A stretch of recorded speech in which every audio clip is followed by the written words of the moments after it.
समाचार। वंदे वंदे छत्रपति शिवाजी महाराज की, छत्रपति शिवाजी महाराज की, बाबा साहब डॉक्टर भीमराव अंबेडकर जी की, बाबा साहब भीमराव अंबेडकर जी की। नमः पार्वती पतिये हर हर।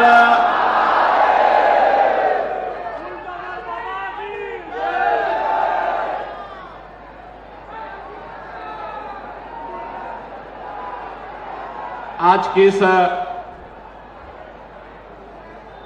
चुनावी सभा में उपस्थित भारतीय जनता पार्टी के लोकप्रिय और कर्मठ प्रदेश अध्यक्ष माननीय श्री चंद्रशेखर बावनकुले जी, भारतीय जनता पार्टी के जिला के अध्यक्ष और राज्यसभा के माननीय सांसद डॉक्टर अनिल बॉडे जी, इस क्षेत्र में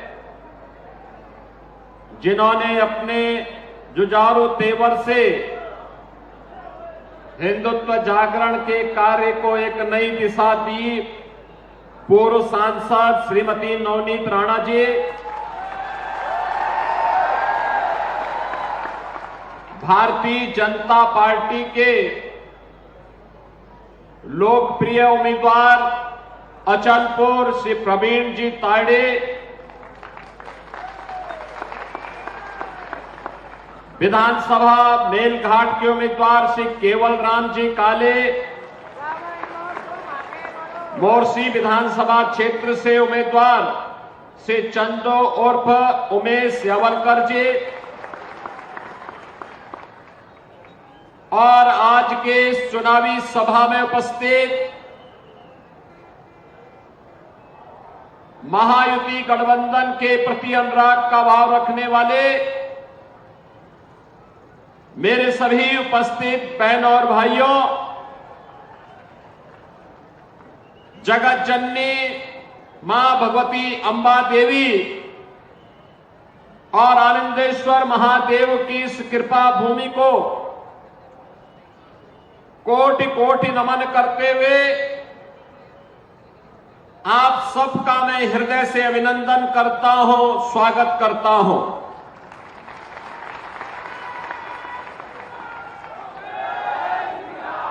बहनों और भाइयों, महाराष्ट्र की भूमि पूरे भारत के लिए एक प्रेरणा की भूमि है। यह वही भूमि है जिसने जन जन के मन में स्वराज्य के भाव को जगाने के लिए छत्रपति शिवाजी महाराज जैसा पुरोधा जिस धरती ने दिया है, गणनायक में आस्था जगाकर लोकनायक कैसे बनते हैं, यह भी बाल गंगाधर तिलक जी ने इसी महाराष्ट्र की धरती से उद्घोष करके देश को दिया था। सामाजिक न्याय की परिकल्पना कैसे होनी चाहिए, साहू जी महाराज इसी धरती की देन है। एक राष्ट्र की परिकल्पना को साकार कैसे करना है, पेशवा बाजीराव ने अटक से कटक तक पूरे भारत को ये करके दिखाया है। किसी महान क्रांति को स्वाधीनता का एक अभियान बता करके प्रथम स्वातंत्र समर का रूप देने का कार्य अगर किसी ने किया है तो वीर सावरकर ने इसी धरती से किया था। और पूरे देश में एक विधान हो, सब समान हो, यह भाव जागृत करने का कार्य भी इसी पावन धरा से बाबा साहब डॉक्टर भीमराव अंबेडकर ने दिया था। भारत के अंदर कैसा इंफ्रास्ट्रक्चर चाहिए, नए भारत को यह भाव भी आज के भारत सरकार के रोड ट्रांसपोर्ट मिनिस्टर के रूप में श्री नितिन गडकरी जी ने पूरे भारत को दिया है। और हिंदू संगठन का कार्य कैसे होना चाहिए, इसी महाराष्ट्र की धरती में, नागपुर की धरती ने राष्ट्रीय स्वयंसेवक संघ जैसा दुनिया का सबसे बड़ा सामाजिक संगठन भी दिया है। और इसीलिए महाराष्ट्र भारत की प्रेरणा स्थली है, और इसलिए इस धरती को कोटि कोटि नमन करते हुए मैं आप सबका हृदय से अभिनंदन करता हूं। बहनों और भाइयों, विधानसभा के चुनाव चल रहे हैं। महाराष्ट्र और झारखंड के अंदर वर्तमान में चुनाव चल रहे हैं। हरियाणा के चुनाव संपन्न हो गए हैं। हरियाणा के बारे में लोग क्या बोलते थे? कहते थे कि कांग्रेस के नेतृत्व का इंडी गठबंधन जीत जाएगा। परिणाम आए तो भारतीय जनता पार्टी 2/3 बहुमत से विजयी बनकर के वहां सरकार बना चुकी है। महाराष्ट्र के बारे में और झारखंड के बारे में आज सभी लोग अब कहने लग गए हैं कि यहां पर भारतीय जनता पार्टी नेतृत्व की महायुति गठबंधन की सरकार बनेगी और पूर्ण बहुमत के साथ, भारी बहुमत के साथ बनेगी। क्योंकि जनता जनार्दन ने लोकसभा चुनाव में जो कहीं भी खामी रह गई थी उसको सुधारने का संकल्प ले लिया है।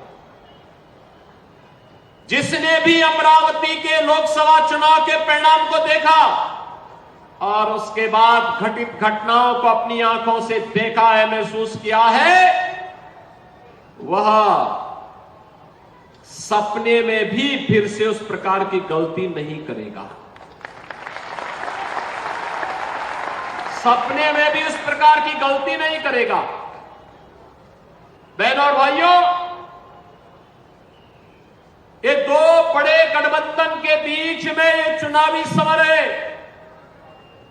एक और मोदी जी के नेतृत्व में एक भारत श्रेष्ठ भारत बनाने के भारतीय जनता पार्टी गठबंधन का महायुति गठबंधन महाराष्ट्र के अंदर चुनावी समर में आपके सामने है। और दूसरी तरफ राष्ट्र की अस्मिता के साथ खिलवाड़ करने वाले महाराष्ट्र को लव जिहाद, लैंड जिहाद और पेन कार्ड जिहाद का एक नया अड्डा बनाने वाला महा अनाड़ी गठबंधन आपके सामने है। और इसीलिए बहनों भाइयों, मैं आप सबसे कहने के लिए आया हूं कि जो महाराष्ट्र हम सब के लिए प्रेरणा भूमि रहा है, पूरे भारतवासियों के लिए प्रेरणा भूमि रहा है, उस महाराष्ट्र को फिर से प्रयोगशाला नहीं बनने देना चाहिए। वह महाराष्ट्र प्रयोगशाला बार बार नहीं बनेगा। एक गलती 1946 में इस देश ने कांग्रेस के हाथों की है, जब अपने स्वार्थ के लिए मुस्लिम लीग जैसे संगठनों के साथ समझौता करके इस देश का विभाजन कांग्रेस ने करवाया था। बहनों और भाइयों, आज जब मैं आपके बीच में आया हूं, मैं लगातार 3 दिन से कांग्रेस के अध्यक्ष श्री मल्लिकार्जुन खड़गे जी की बात को देख करके वे मुझ पे बहुत नाराज हो रहे हैं। वे नाम पीले बनने जा रहे हैं मेरे मुझ पर कि मैं इस प्रकार की भाषा का प्रयोग क्यों कर रहा हूं। खड़गे जी, मैं एक योगी हूं और एक योगी के लिए देश पहले होता है।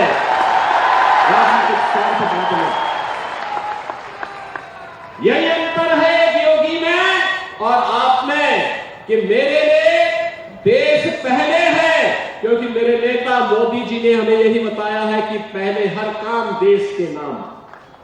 लेकिन आपके लिए कांग्रेस की तुष्टीकरण की नीति पहले है। और यही कारण है कि आप सच्चाई न बोल पा रहे हैं न समझ पा रहे हैं।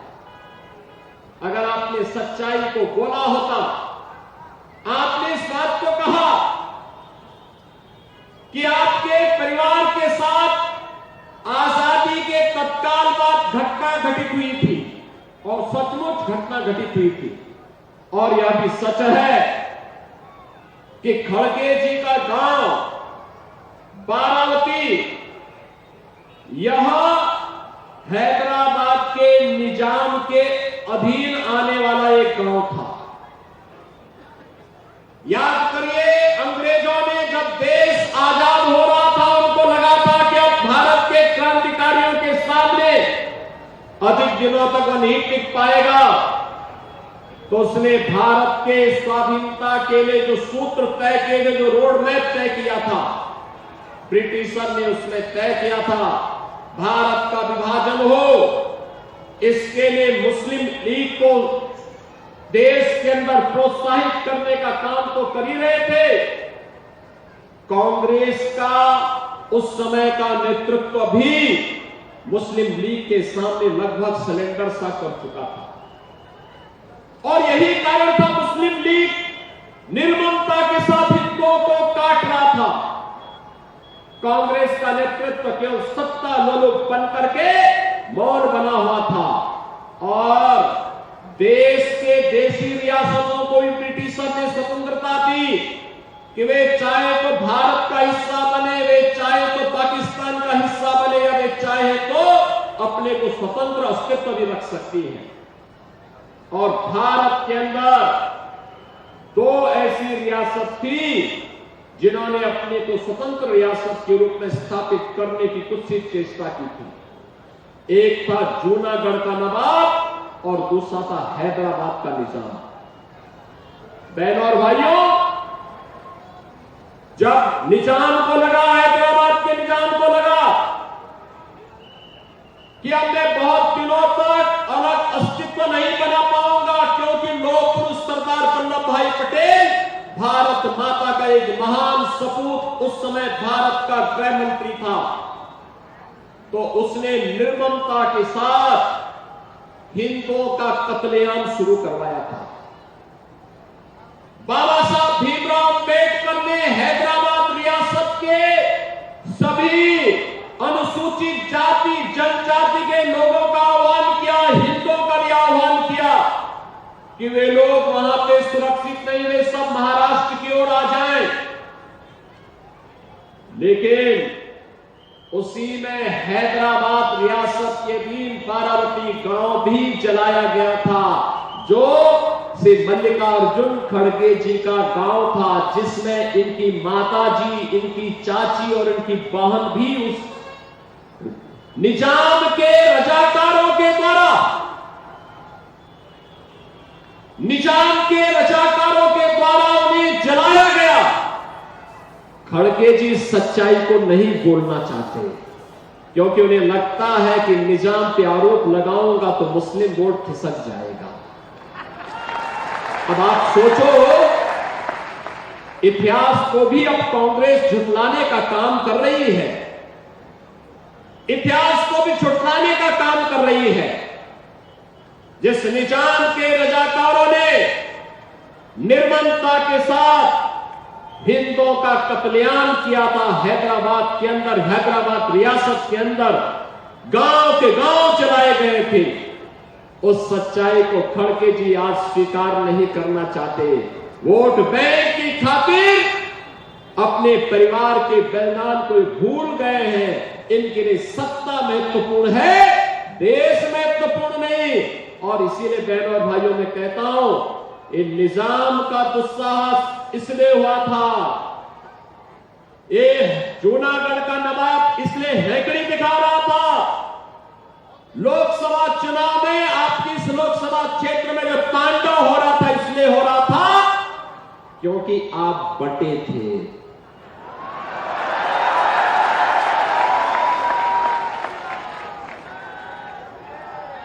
यह देश इसलिए बटा था क्योंकि आप बटे थे। हिंदुओं का कत्लेआम इसलिए हो रहा था, हिंदू इसलिए काटे जा रहे थे क्योंकि हिंदू बटे थे। और इसीलिए मैं कहने के लिए आया हूं, बटिए मत।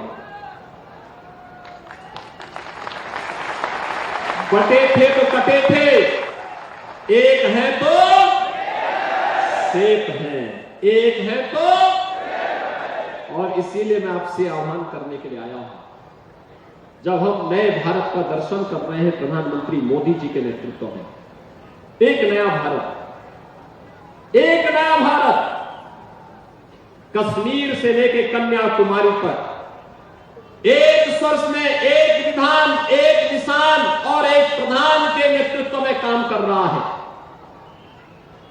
एक भारत श्रेष्ठ भारत यही है। अब कश्मीर से अलग से संविधान नहीं है।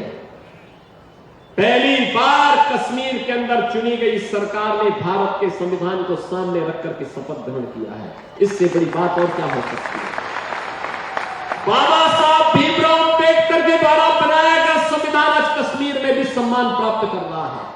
आज भारत का तिरंगा भी जम्मू कश्मीर विधानसभा और जम्मू कश्मीर सचिवालय में लहरा रहा है। यही है एक भारत श्रेष्ठ भारत। बहनों और भाइयों, ये काम किसने किया?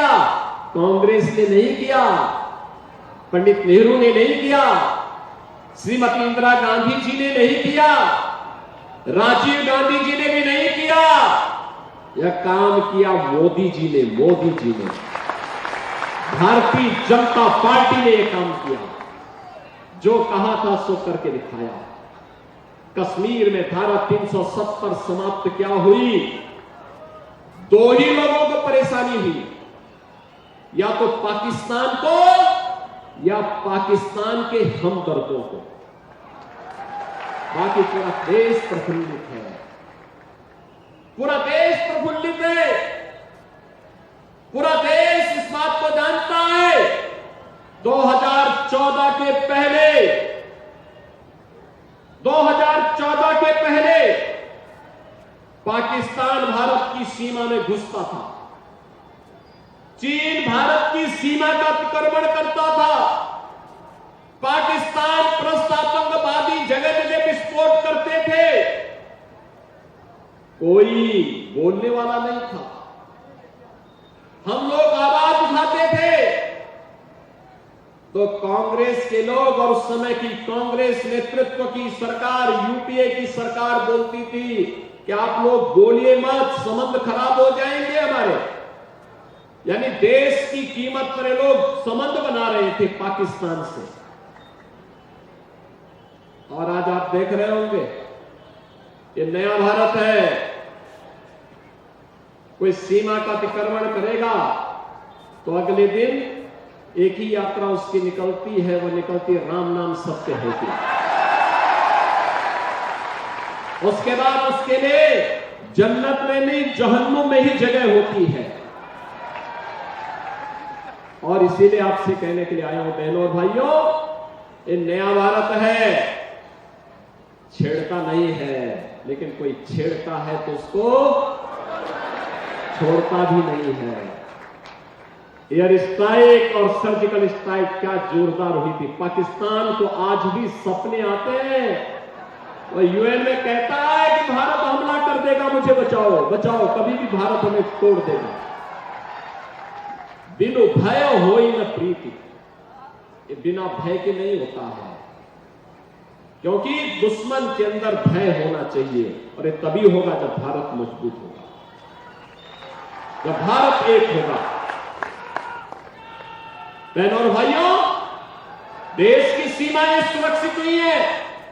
देश के अंदर इंफ्रास्ट्रक्चर का वर्ल्ड क्लास इंफ्रास्ट्रक्चर बन रहा है। हाईवे, रेलवे, एक्सप्रेसवे, लगातार ये कार्य हो रहे हैं। Metro, rapid rail, air connectivity,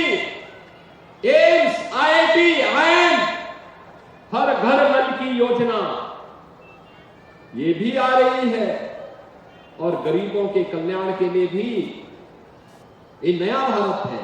Congress के समय महाराष्ट्र के अंदर किसान आत्महत्या करता था, सर्वाधिक किसानों ने महाराष्ट्र के अंदर आत्महत्या की और आज किसान को किसान सम्मान निधि प्राप्त हो रहा है। उनके समय में युवा पलायन करता था, आज मिशन रोजगार के अंतर्गत उस नौजवान को रोजगार मिल रहा है। उनके समय में बहन और बेटी का सम्मान नहीं था, सुरक्षा भी नहीं थी। आज सुरक्षा भी है और सम्मान भी है। उस समय ग्रीन ईंधन की कोई व्यवस्था नहीं थी, आज एलपीजी का सिलेंडर हर घर में पहुंच गया। बहनों और भाइयों, 70 वर्ष से ऊपर के हर व्यक्ति को 5 लाख रुपए का हर वर्ष निःशुल्क स्वास्थ्य की सुविधा मोदी जी ने उपलब्ध करवाने की बात कही है। विकास भी है, गरीब कल्याण भी है, सुरक्षा भी है और कैसे अपनी विरासत को हम सुरक्षित रखते हैं, विरासत और विकास का अद्भुत संगम कैसे होना है, उसका सबसे बड़ा उदाहरण है अयोध्या में भगवान राम का भव्य मंदिर का निर्माण। बहनों और भाइयों, मैं जब अयोध्या की बात करता तो फिर मैं वही आता हूं। अयोध्या में 500 वर्षों तक हमें अपमान क्यों झेलना पड़ा था? अयोध्या में राम मंदिर के नाम पर यह अपमान हिंदुओं को क्यों झेलना पड़ा था? इसलिए क्योंकि हम बटे थे और इसीलिए कटे थे, इसीलिए अपमान सहना पड़ा था। और आज जब एक भारत श्रेष्ठ भारत बन रहा है, याद करिए 1947 में देश आजाद हुआ,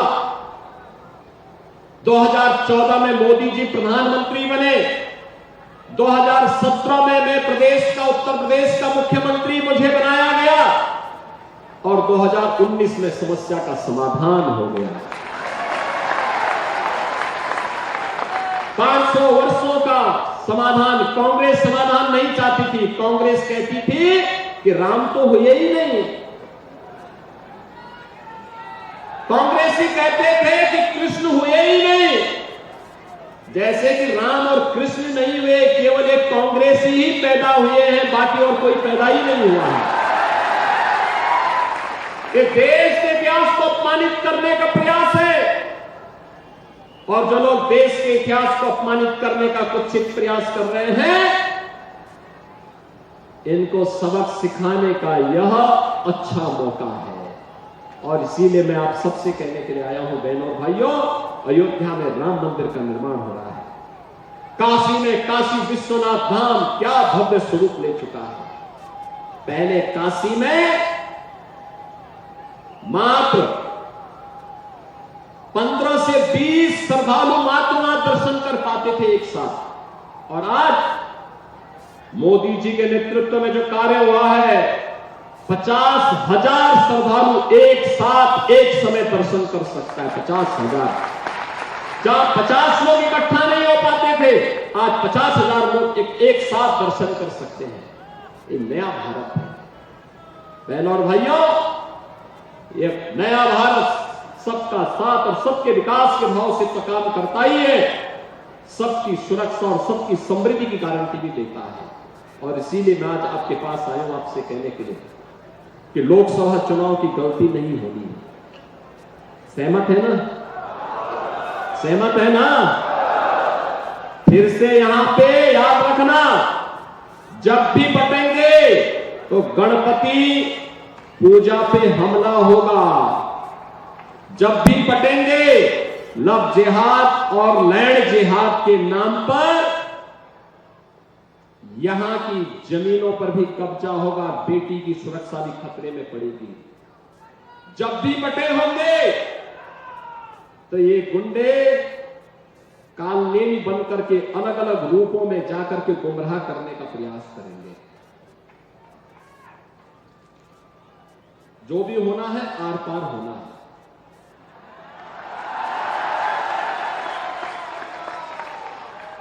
हां भी और ना भी नहीं, या तो हां होगा या ना होगा, तभी पैना माने वाला बहनों भाई।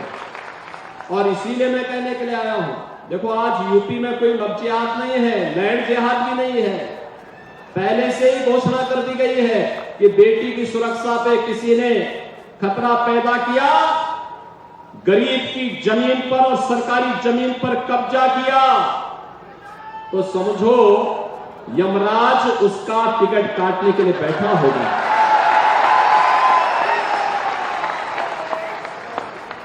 वहां बड़े दुर्दांत माफिया थे पहले यूपी में, बड़े बड़े दुर्दांत माफिया थे।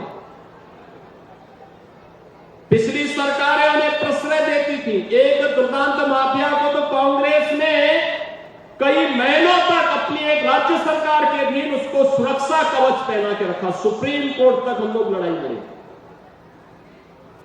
और आज ये सब जहन्नुम की यात्रा में जा चुके हैं।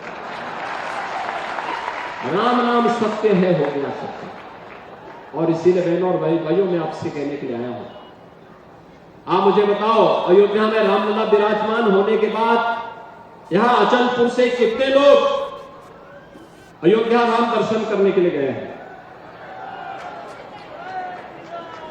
अभी कम लोग गए हैं। और मैं यहां पर प्रवीण तावड़े जी से और नवनीत राणा जी से कहूंगा, अयोध्या धाम का दर्शन कराने के लिए लेके आइए इन लोगों को। चुनाव के बाद लेकर के आइए, वहां की व्यवस्था हम देख लेंगे, वहां चिंता की बात नहीं। बहनों भाई, आप भी देखेंगे तो आपका मन खुश हो जाएगा। नए भारत का नया अयोध्या, नई अयोध्या, 500 वर्षों के बाद जिस अयोध्या के लिए कभी खून बहाना पड़ता था, आज अयोध्या देश और दुनिया की सुंदरतम नगरी के रूप में पूरी दुनिया को आकर्षित कर रही है। आप भी देखेंगे, नई अयोध्या के दर्शन करेंगे, आपका मन भी प्रफुल्लित होगा कि हमारे प्रभु राम कितने भव्य अयोध्या में आज रह रहे हैं। और इसलिए बहनों और भाइयों, मेरी आप सबसे विनती है, महाराष्ट्र के अंदर विधानसभा के इस चुनाव में आर पार का फैसला लेना है। और आर पार के फैसले में भारतीय जनता पार्टी का महायुति गठबंधन भारी बहुमत से विजयी बने, डबल इंजन की सरकार महाराष्ट्र के अंदर आए। इसके लिए अचलपुर से श्री प्रवीण तावड़े जी को, मेलघाट से केवल राम काले जी को और मोर्शी से श्री उमेश यावलकर जी को भारी बहुमत से विजयी बना करके इन्हें बना के भेजना। सभी लोग अपना आशीर्वाद देंगे, सभी लोग सहमत हैं, सभी लोग सहमत हैं। इधर सड़क के पार, उधर उस सड़क के पार, इधर सभी लोग सहमत हैं। दोनों हाथ ला करके फिर मेरे साथ बोलेंगे, जहां तक मेरी आवाज जा रही है, दोनों हाथ ला करके बोलेंगे, भारत माता की, भारत माता की, भारत माता की, छत्रपति शिवाजी महाराज की, छत्रपति शिवाजी महाराज की जय श्री राम, जय जय श्री राम।